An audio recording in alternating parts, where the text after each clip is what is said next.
Mummy, આ નિકિતા ક્યાં છે? ક્યાંય દેખાતી જ નથી. છત ઉપર પણ નથી. જીગર સીડીઓ પરથી નીચે ઉતરતા બોલ્યો. ત્યારે કાવેરીબેન ગુસ્સાથી બોલ્યા, બેટા, મને શું ખબર? હું પણ રાહ જોઈ રહી છું કે ક્યારે એ વહુના દર્શન થાય અને મને મારી સવારની દવા સાથે ચા મળે. એટલામાં કાવેરીબેનનો મોટો દીકરો અને મોટી વહુ પણ ત્યાં આવી ગયા. મોટી વહુ ભાવિકા એક મોટી કંપનીમાં મેનેજર હતી. તેણે હાથમાં રાખેલી ફાઇલ ટેબલ પર મૂકીને ગુસ્સાથી કહ્યું, આ ઘર છે કે કબાટ? મમ્મીજી, તમારી લાડકી વહુએ આજે હડતાલ પાડી છે શું? મારું લેપટોપ બેગ ક્યાં છે? બાળકોનું દૂધ ક્યાં છે? બધું ગોઠવાયેલું જ નથી. મને જલ્દી મિટિંગમાં પહોંચવું છે અને અહીં તો ઝાડુ પણ નથી લાગ્યું. ત્યારે નાનો દીકરો જીગર બોલ્યો, મમ્મી, હવે તમે જ રસોડામાં જઈને અમારા માટે કંઈક બનાવી દો. આ સાંભળીને કાવેરીબેન ચોંકી ગયા. હું ચા બનાવું જીગર? તને યાદ છે કે છેલ્લે મેં રસોડામાં ક્યારે કામ કર્યું હતું? તારા લગ્ન પછી જ્યારે નિકિતા આ ઘરમાં આવી ત્યારથી મેં તો એક તણખલું પણ ઉઠાવ્યું નથી. અને હવે તું ઈચ્છે છે કે હું આ ઉંમરે રસોડામાં ઊભી રહીને રોટલી વણું? ત્યાં સુધી ઘરના બધા બાળકો પણ નીચે આવી ગયા. આખા ઘરમાં હોબાળો મચી ગયો. કોઈ પોતાના મોજા શોધતું હતું, કોઈ ટિફિન માંગતું હતું, તો કોઈ ચા માટે બૂમો પાડી રહ્યું હતું. કાવેરીબેનનું ઘર, જે ક્યારેક નાની વહુ નિકિતાની મહેનતથી ચમકતું હતું, આજે બખેડા જેવું લાગી રહ્યું હતું. નિકિતાને આ ઘરમાં આવે આખા 8 વર્ષ થઈ ગયા હતા. જ્યારે તે પહેલીવાર આ ઘરમાં આવી હતી ત્યારે તેની આંખોમાં ઘણા સપના હતા. તે એક નાના શહેરની સરળ અને સીધી સાદી છોકરી હતી. તેને બાળપણથી શીખવવામાં આવ્યું હતું કે સાસરું જ છોકરીનું સાચું ઘર હોય છે. પણ તેને શું ખબર હતી કે આ ઘરમાં તે વહુ તરીકે નહીં, પણ જાણે એક કામવાળી તરીકે આવી છે. શરૂઆતમાં તે બધું ખુશીથી કરતી હતી. કાવેરીબેન ઘણીવાર કહેતા, જો નિકિતા, અમારી મોટી વહુ ભાવિકા નોકરી કરે છે, એટલે હવે આ ઘર તારે જ સંભાળવાનું છે. આખરે ઘરની લક્ષ્મી તો તું જ છે. નિકિતાને ત્યારે ઘરની લક્ષ્મી કહેવાય તે સન્માન લાગતું હતું. પરંતુ ધીમે ધીમે તેને સમજાયું કે આ શબ્દો તો તેને જવાબદારીઓની સાંકળોમાં બાંધવા માટે હતા. તે રોજ સવારે 5 વાગે ઉઠતી, આખું ઘર સાફ કરતી અને પછી દરેકની પસંદ મુજબ અલગ અલગ નાસ્તો બનાવતી. નિકિતા ક્યારેય ઉફ પણ કરતી નહોતી. તે સૌનું ખૂબ જ ધ્યાન રાખતી. લગ્નના 2 વર્ષ પછી એક દિવસ તેણે પોતાના પતિ જીગરને ધીમેથી કહ્યું, જીગર, શું આપણે ઘરમાં સફાઈ માટે કોઈ બાઈ રાખી શકીએ? મારાથી એકલીથી આટલું મોટું ઘર સંભાળાતું નથી. આ સાંભળતા જ જીગરે ગુસ્સામાં ચાનો કપ ટેબલ પર મૂકી દીધો અને બોલ્યો, નોકરાણી? તને નોકરાણી જોઈએ છે નિકિતા? જેથી તું આખો દિવસ આરામ કરી શકે? મારા મોટા ભાઈ અને ભાભી બહાર જઈને 8-8 કલાક કામ કરે છે, પૈસા કમાય છે, અને તું ઘરમાં રહીને ફક્ત રસોઈ જ બનાવે છે. એમાં પણ તને તકલીફ પડે છે? ઓછામાં ઓછું ઘર સંભાળીને પોતાની ઉપયોગિતા તો સાબિત કર. આ સાંભળીને નિકિતા ચૂપ રહી ગઈ. તેની આંખોમાં આંસુ આવી ગયા. એ દિવસે તેને સમજાઈ ગયું કે આ ઘરમાં કામની કિંમત ત્યારે જ છે જ્યારે તેનાથી પૈસા કમાય. તેની મહેનત, પસીનો અને થાકની અહીં કોઈ કદર નહોતી. કાવેરીબેનનું વર્તન તો હજી વધુ કઠોર હતું.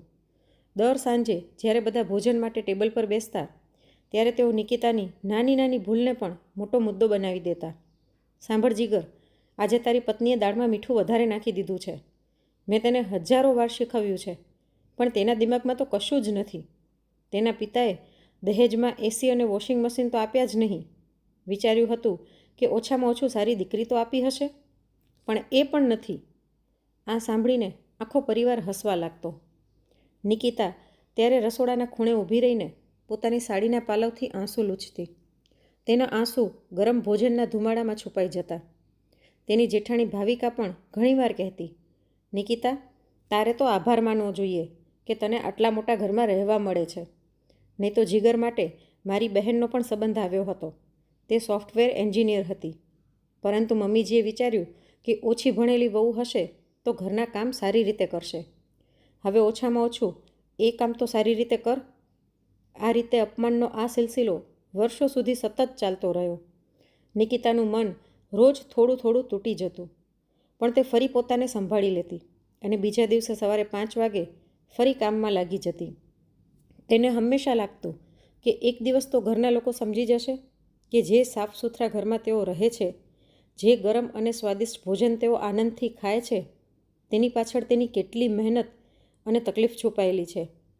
પરંતુ એ દિવસ ક્યારેય આવ્યો જ નહીં. ઉનાળામાં રસોડું તો જાણે ભઠ્ઠી બની જતું, ખાસ કરીને બપોરે, જ્યારે બહારનું તાપમાન 45 ડિગ્રી સુધી પહોંચી જતું.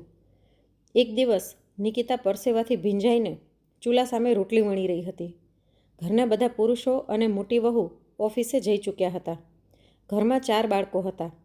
જેઠનો 4 વર્ષનો દીકરો સોનુ દરવાજા પાસે આવીને રડવા લાગ્યો. કાકી, મને ભૂખ લાગી છે, દૂધ આપો. નિકિતાએ તરત જ હાથ ધોઈને તેને ખોળામાં ઊંચકી લીધો અને પ્રેમથી કહ્યું, હમણાં જ આપું બેટા, બસ 2 મિનિટ રાહ જો. એટલામાં કાવેરીબેન પોતાના એસીવાળા રૂમમાંથી બહાર આવ્યા અને બોલ્યા, નિકિતા, આ સોનુને શાંત કર. તેના રડવાથી મારું માથું દુખે છે. અને સાંભળ, આજે સાંજે ભાવિકાના ઓફિસના કેટલાક મિત્રો આવી રહ્યા છે, તો ચા સાથે સમોસા અને કચોરી ઘરે જ બનાવજે. બહારનું તેલ બધાને નુકસાન કરે છે. નિકિતાની કમરમાં સવારથી દુખાવો હતો, છતાં તેણે ધીમેથી કહ્યું, હા મમ્મીજી. સાંજ પડી. ઘર ફરીથી મહેમાનો અને વાતચીતથી ગુંજી ઉઠ્યું. નિકિતાએ સૌ માટે ગરમા ગરમ નાસ્તો તૈયાર કરીને પીરસ્યો. ભાવિકા પોતાના ઓફિસના મિત્રો સાથે હોલમાં બેઠી હતી. ત્યારે તેના એક સહકર્મીએ પૂછ્યું, ભાવિકા, શું આ તમારી નાની બહેન છે? ખૂબ મહેનતુ છે. એમ સાંભળતા જ ભાવિકા જોરથી હસી પડી. તે બોલી, અરે નહીં, આ તો જીગરની પત્ની નિકિતા છે. બસ ઘરની સંભાળ રાખે છે. બિચારી બીજું કરી પણ શું શકે? બહુ ભણેલી ગણેલી નથી ને, એટલે અમે વિચાર્યું કે તેને ઘરની હોમ મેનેજર બનાવી દઈએ. આ સાંભળીને આખા હોલમાં હાસ્ય ફાટી નીકળ્યું. નિકિતા હાથમાં ટ્રે લઈને ત્યાં જ ઊભી રહી ગઈ. શરમથી તેનો ચહેરો લાલ થઈ ગયો.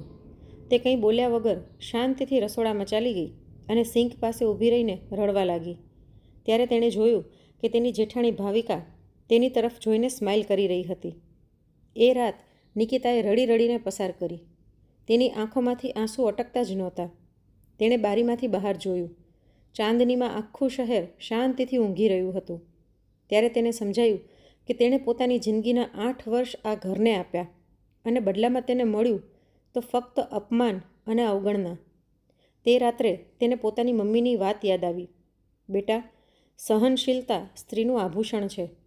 પણ નિકિતાએ મનમાં જ જવાબ આપ્યો, ના મમ્મી, જો સહનશીલતા માન સન્માન વધારતી હોય તો તે આભૂષણ છે, પરંતુ જો તે અપમાન સહન કરાવતી હોય તો તે ગળાની ફાંસી બની જાય છે.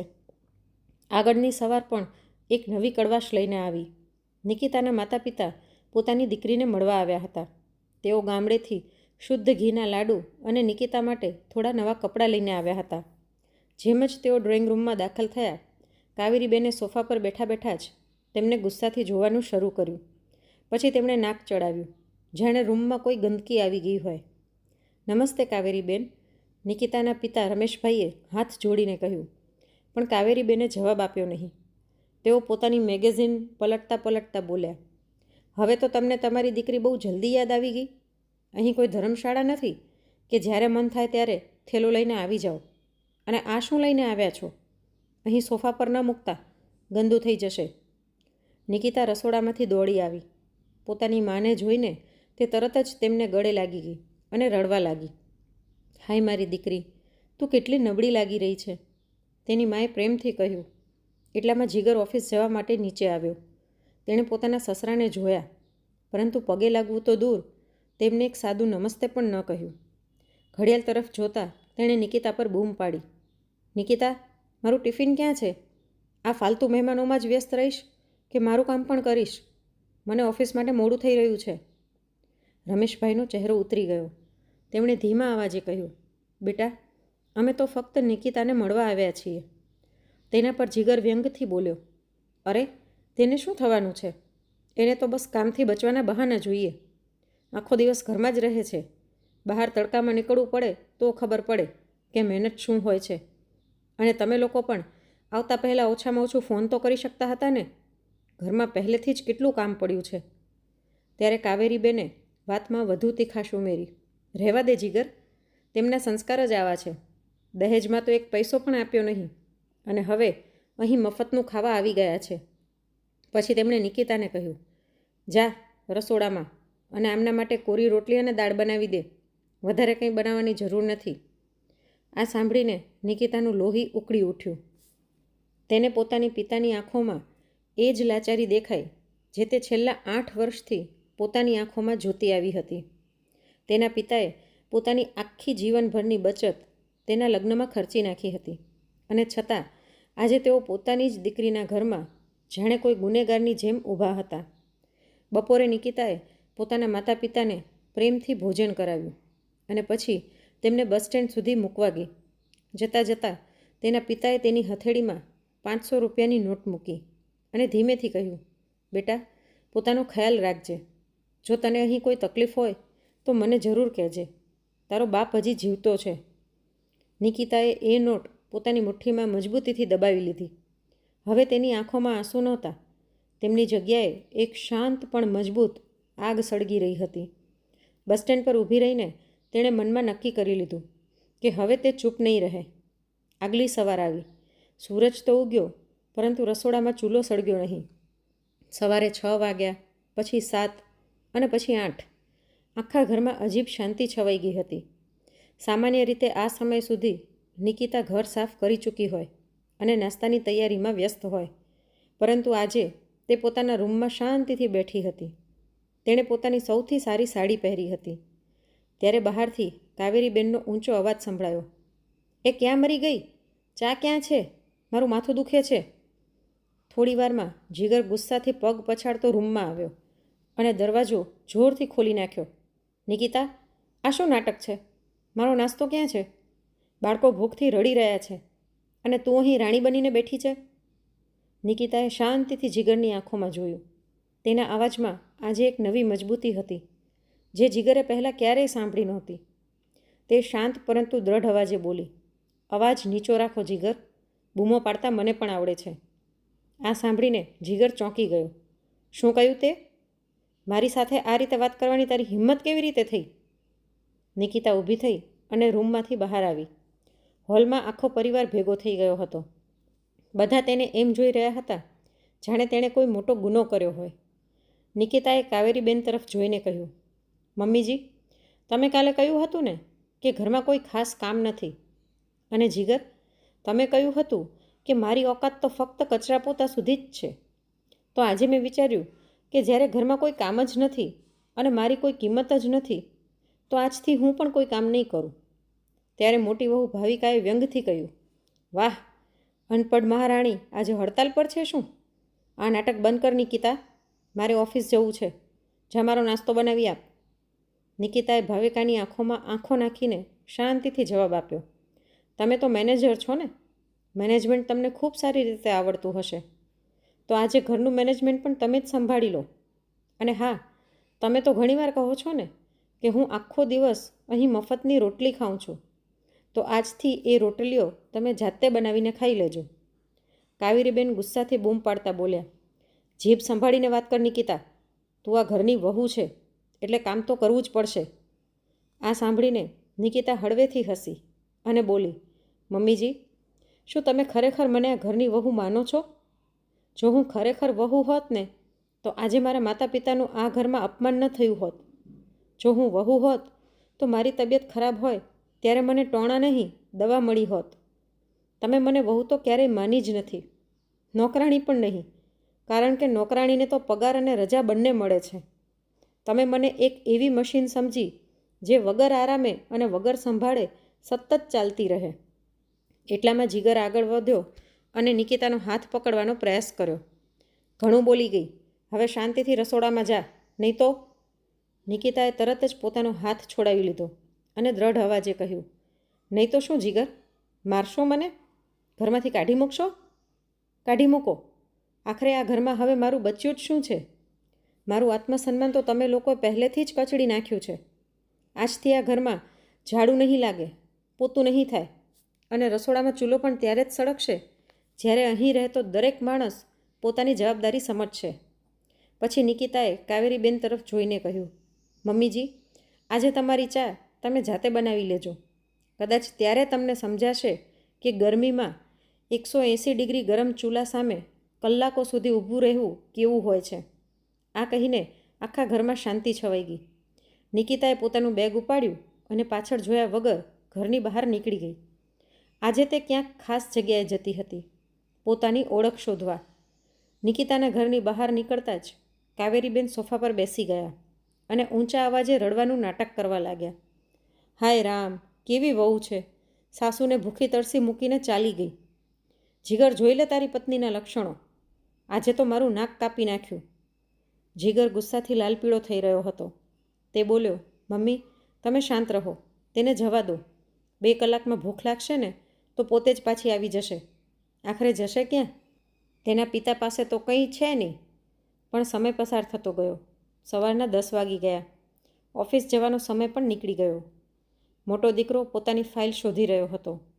ભાવિકા રસોડામાં ઊભી રહીને ચા બનાવવાનો પ્રયત્ન કરી રહી હતી, પરંતુ તેને લાઇટર ક્યાં છે અને ચાની પત્તી ક્યાં રાખી છે તેની જ ખબર નહોતી. તે ગુસ્સાથી બોલી, મમ્મીજી, આ ઘર છે કે ભૂલ ભૂલૈયા? બાળકોનું દૂધ પણ ખતમ થઈ ગયું છે. પણ કાવેરીબેન શાંતિથી બેઠા રહ્યા. બીજી તરફ નિકિતા શહેરના એક નાના હુનર કેન્દ્રમાં પહોંચી ગઈ હતી. તેણે પોતાની બહેનપણી પાસેથી જાણ્યું હતું કે ત્યાં રસોઈ અને ટિફિન સર્વિસનો કોર્સ શીખવવામાં આવે છે. કેન્દ્રની સંચાલિકાએ નિકિતાને જોઈ. તેની આંખોમાં એક મજબૂત સંકલ્પ દેખાતો હતો. નિકિતાએ દ્રઢ અવાજે કહ્યું, મને કામ શીખવું છે. મને મારી પોતાની ઓળખ બનાવવી છે. સંચાલિકા સ્માઇલ કરીને બોલી, શીખવું તો ફક્ત બહાનું છે નિકિતા. તારા હાથના સ્વાદ વિશે તારી બહેનપણીએ પહેલેથી જ ઘણું કહ્યું છે. શું તું અમારા કેન્દ્રની કેન્ટીન સંભાળવા તૈયાર છે? અમે તને રહેવાની જગ્યા અને મહિને 15,000 રૂપિયા આપશું. આ સાંભળીને નિકિતાની આંખોમાં ખુશીના આંસુ આવી ગયા. આ તેના જીવનની પહેલી પોતાની કમાણી બનવાની હતી. તેણે તરત જ હા પાડી. પછી તેણે પોતાના નાનકડા મોબાઈલમાં એક સંદેશ લખ્યો અને જીગરને મોકલ્યો. જીગર, હવે મારી ઓળખ મારી પોતાની હશે. હું હવે ફક્ત તમારો પડછાયો નથી. હવે તમે લોકો ઘર સંભાળતા શીખી લો, કારણ કે હવે હું મારી જિંદગી મારી રીતે રાણીની જેમ જીવીશ. તે દિવસની સાંજે 7 વાગ્યા સુધી આખા ઘરમાં એવી ગંધ ફેલાઈ ગઈ હતી જાણે ઘણા દિવસોથી સફાઈ જ ન થઈ હોય. બાળકો ભૂખથી રડી રડીને સૂઈ ગયા હતા. જીગર ઓફિસથી થાકેલો ઘરે પરત આવ્યો. તેને લાગ્યું કે કદાચ નિકિતા પાછી આવી ગઈ હશે અને ગરમા ગરમ ભોજન ટેબલ પર તૈયાર હશે. પણ ઘરમાં તો અજીબ શાંતિ હતી. રસોડામાં ભાવિકા અને કાવેરીબેન વચ્ચે જાણે યુદ્ધ ચાલી રહ્યું હતું. કાવેરીબેન ગુસ્સાથી બોલ્યા, આ શાક બળી ગયું છે અને આ રોટલીઓ એટલી કાચી કેમ છે? ભાવિકાએ કંટાળી જઈને વેલણ ટેબલ પર ફેંકી દીધું અને કહ્યું, મમ્મીજી, હું આખો દિવસ ઓફિસમાં કામ કરું છું. અહીં આવીને રોટલી બનાવવી મારા માટે શક્ય નથી. અને જો તમને એટલી જ તકલીફ છે તો તમે જાતે કેમ નથી બનાવી લેતા? આખરે તમે પણ તો આ ઘરની સ્ત્રી જ છો. જીગર વચ્ચે બોલી ઉઠ્યો, બસ, હવે તમે બંને શાંત થાઓ. નિકિતા ક્યાં છે? તેણે મને મેસેજ કર્યો છે કે હવે તે પાછી નહીં આવે. ત્યારે મોટાભાઈ જીતેને એક ઊંડો નિશ્વાસ છોડ્યો અને કહ્યું, જીગર, આજે મને સમજાયું કે આપણે કેટલા મોટા મૂર્ખ હતા. નિકિતા ફક્ત રસોઈ જ બનાવતી નહોતી, તે તો આ આખા ઘરની આત્મા હતી. આજે ઘરના દરેક ખૂણે ગંદકી છે. બાળકો બીમાર પડી રહ્યા છે અને આપણે બધા એકબીજા સાથે ઝઘડી રહ્યા છીએ. આપણે તેને અનપઢ કહી, પરંતુ સાચા અનપઢ તો આપણે જ નીકળ્યા, કારણ કે આપણને પોતાનું ઘર પણ સંભાળતા આવડતું નથી. જીતેને પોતાની મમ્મી તરફ જોઈને કહ્યું, મમ્મી, તમે ક્યારેય નિકિતાને દીકરી સમજી જ નહીં. પછી તેણે જીગર તરફ જોઈને કહ્યું, અને જીગર, તે એને હંમેશા પોતાની મિલકત સમજીને જ રાખી. અને ભાવિકા, તું તેને નીચી બતાવીને પોતાને ઊંચી સાબિત કરવાનો પ્રયાસ કરતી રહી. આજે નિકિતા આઝાદ છે અને તમે બધા તમારા જ બનાવેલા અહંકારના પિંજરામાં કેદ છો. આ સાંભળીને જીગર પહેલીવાર ખરેખર ડરી ગયો. તેણે તરત જ નિકિતાને ફોન કર્યો, પરંતુ ફોન બંધ હતો. તેને પોતાની જ કહેલી વાતો યાદ આવવા લાગી. તારી ઓકાત તો ફક્ત ઝાડુ પોતા સુધી જ છે. આજે તેને પોતાની સાચી ઓકાત સમજાઈ રહી હતી, જ્યારે એક ગ્લાસ પાણી માટે પણ તેને જાતે રસોડા સુધી જવું પડી રહ્યું હતું. રાત્રે 11 વાગે આખો પરિવાર ડાઇનિંગ ટેબલ પર બેઠો હતો. ટેબલ પર બહારથી મંગાવેલું ઠંડુ અને સ્વાદહીન ભોજન રાખેલું હતું. કોઈના ગળેથી એક કોળિયો પણ નીચે ઉતરી રહ્યો નહોતો. બધાની નજર વારંવાર તે ખાલી ખુરશી તરફ જઈ રહી હતી, જ્યાં નિકિતા બેસીને સૌને પ્રેમથી ભોજન પીરસતી હતી અને પોતે તો હંમેશા સૌથી છેલ્લે બચેલી ઠંડી રોટલીથી જ પેટ ભરતી હતી. બીજી તરફ નિકિતા પોતાના નવા રૂમની બારી પાસે શાંતિથી બેઠી હતી. તેણે પોતાની હથેળીમાં રાખેલી 500 રૂપિયાની નોટ તરફ જોયું. એ નોટ તેના પિતાએ તેને પ્રેમથી આપી હતી. તે નોટને હાથમાં લઈને તેણે પોતાને એક વચન આપ્યું, હવે ક્યારેય પાછળ વળીને નહીં જોઉં. શરૂઆત સરળ નહોતી. તેને રોજ સવારે 4 વાગે ઉઠવું પડતું. તાજી શાકભાજી અને અનાજ લેવા માટે તે બજારમાં જતી. પછી તેણે પોતાની ટિફિન સર્વિસ શરૂ કરી. પહેલા દિવસે તેણે માત્ર 10 ટિફિન બનાવ્યા. તેના મનમાં વિચાર આવ્યો કે કદાચ લોકો એક સામાન્ય સ્ત્રીના હાથનું ભોજન કેમ ખરીદશે. પણ જેમ જ લોકોએ તેની બનાવેલી દાળ અને શાક ચાખ્યા તેમ તેની પ્રસિદ્ધિ આગની જેમ ફેલાઈ ગઈ. શહેરના કામકાજી લોકો જે રોજ હોટલનું મસાલેદાર અને ઓછું સ્વસ્થ ભોજન ખાતા હતા, તેમને નિકિતાના ભોજનમાં ઘરની મમતા અને પ્રેમનો સ્વાદ મળ્યો. એક યુવાન સોફ્ટવેર એન્જિનિયરે ટિફિન લેતા કહ્યું, બહેનજી, તમારા ભોજનમાં તો મારી માના હાથ જેવો સ્વાદ છે. આ સાંભળીને નિકિતાની આંખોમાં ખુશીની ચમક આવી ગઈ. નિકિતાએ પહેલીવાર અનુભવ્યું કે તેની મહેનતની કિંમત ફક્ત વાસણ ધોવા કે રસોઈ બનાવવામાં નથી. માત્ર 1 મહિનામાં તેની ટિફિન સર્વિસ 10 ટિફિનમાંથી વધીને 100 ટિફિન સુધી પહોંચી ગઈ. તેણે પોતાની સાથે કામ કરવા માટે 2 જરૂરિયાતમંદ મહિલાઓને પણ કામ પર રાખી. બીજી તરફ કાવેરીબેનના ઘરમાં જાણે નરક જેવું વાતાવરણ બની ગયું હતું. સમયસર દવા આપનાર અને પરહેજનું ભોજન બનાવનાર કોઈ ન હોવાથી કાવેરીબેન વધુ ચીડચીડા બની ગયા હતા. જીગર દરરોજ પોતાના કબાટમાં મોજા શોધતા થાકી ગયો હતો. તેને હવે પહેલીવાર સમજાયું કે સવારની ચાથી લઈને રાત્રિના દૂધના ગ્લાસ સુધી નિકિતા એક અદૃશ્ય દેવદૂતની જેમ બધું સંભાળતી હતી. 10 દિવસ પછી આખરે જીગરે હિંમત કરીને નિકિતાના કેન્દ્ર પર જવાનું નક્કી કર્યું. ત્યાં તેણે નિકિતાને જોઈ. તે પહેલાં કરતાં વધુ સુંદર, આત્મવિશ્વાસથી ભરપૂર અને મજબૂત લાગી રહી હતી. નિકિતાએ કડક અવાજે પૂછ્યું, અહીં શા માટે આવ્યા છો જીગર? અહીં કચરા પોતા કરનારી નિકિતા નથી રહેતી. આ સાંભળીને જીગરની આંખોમાં આંસુ આવી ગયા. તે નિકિતા સામે ઘૂંટણીએ બેસી ગયો. નિકિતા, મને માફ કરી દે. મેં તને અભણ કહી, પરંતુ સાચો અભણ તો હું જ હતો, જેને પોતાની પત્નીના પ્રેમ અને મહેનતની કદર નહોતી. ઘર નરક બની ગયું છે નિકિતા. મમ્મી બીમાર પડી ગઈ છે. બાળકો તને યાદ કરીને રડે છે.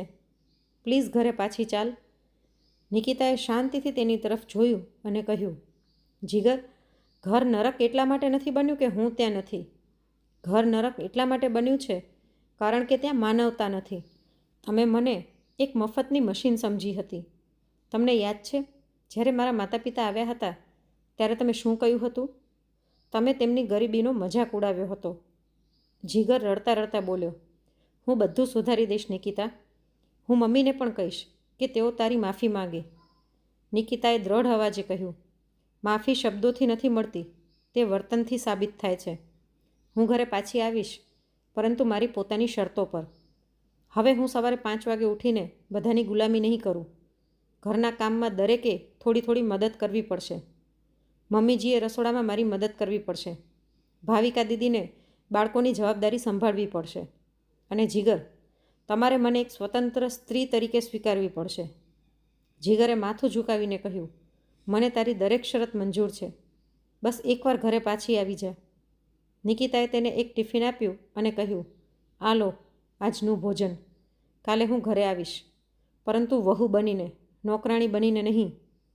આગલા દિવસે જ્યારે નિકિતાએ પોતાના સાસરાના ઉંબરે પગ મૂક્યો ત્યારે ઘરનું વાતાવરણ બદલાયેલું હતું.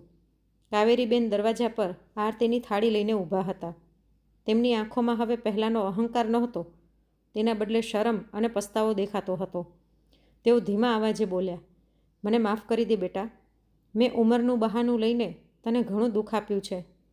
નિકિતાએ તેમના પગ સ્પર્શ કર્યા અને શાંતિથી કહ્યું, મમ્મીજી, જૂની વાતોને હવે પાછળ છોડી દઈએ.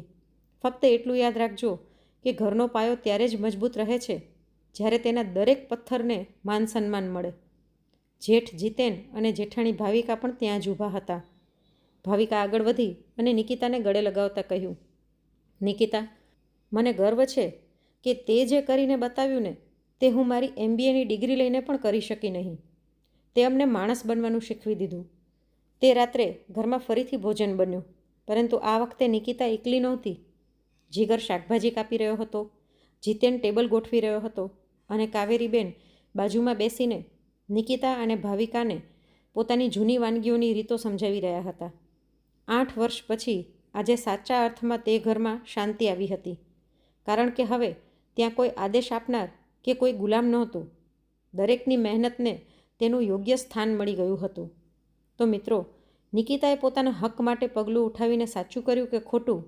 પોતાનો અભિપ્રાય કોમેન્ટ બોક્સમાં જરૂર જણાવજો. વાર્તા સારી લાગી હોય તો કૃપા કરીને વિડીયોને લાઇક કરો, શેર કરો અને અમારી ચેનલ તૃષા વોઇસને જરૂર સબસ્ક્રાઈબ કરો. ફરી મળીશું આવી જ એક શિક્ષાપ્રદ વાર્તા સાથે. રાધે રાધે.